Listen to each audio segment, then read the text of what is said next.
আর ফুলসিরাতের রাস্তা তো আপনারা জানেনই, চুলের চাইতে চিকন, হীরার চাইতে উধার, এত কঠিন এক রাস্তা। সেই রাস্তা আমাদের দ্বারা পার হওয়া সম্ভব না যদি আল্লাহ আমাদের উপর রহমত না করে। কথা ঠিক না? যদি আল্লাহ আমাদের উপর রহমত না করে, সেই দিন সেই রাস্তা আমাদের দ্বারা পার হওয়া সম্ভব না।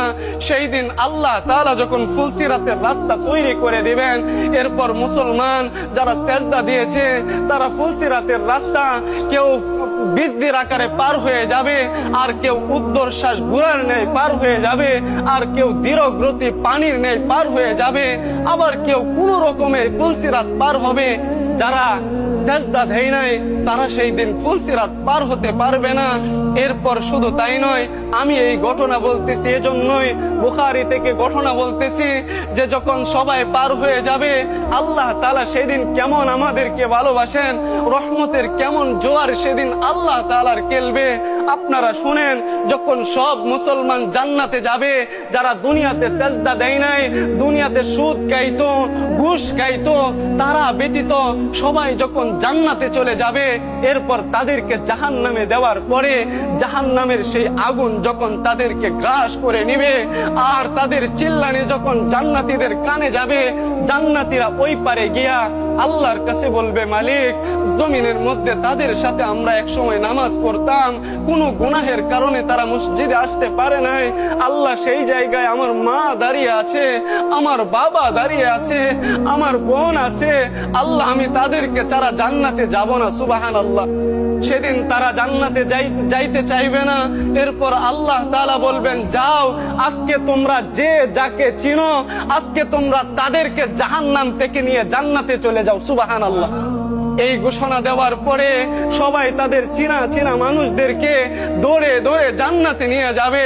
যখন সব মানুষকে জান্নাতে নিয়ে যাবে, এরপর কিছু মানুষ থাকবে, আল্লাহ তাআলা ফেরেশতাদেরকে হুকুম দিবেন, ও আমার ফেরেশতারা, যাও জাহান্নামের মধ্যে যাও, জাহান্নামের মধ্যে গিয়া দেখো যাদের ভিতরে এক দিনার পরিমাণ ঈমান আছে, তাদেরকেও আজকে জান্নাতে নিয়ে যাও। সুবহানাল্লাহ।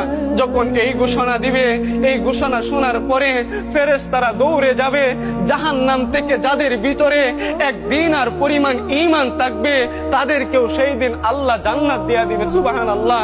এরপর ফেরেশতারা আল্লাহর কাছে এসে বলবে, আল্লাহ, যাদের ভিতরে এক দিনার পরিমাণ ঈমান, তাদেরকে আজকে জান্নাতে নিয়ে এসেছি।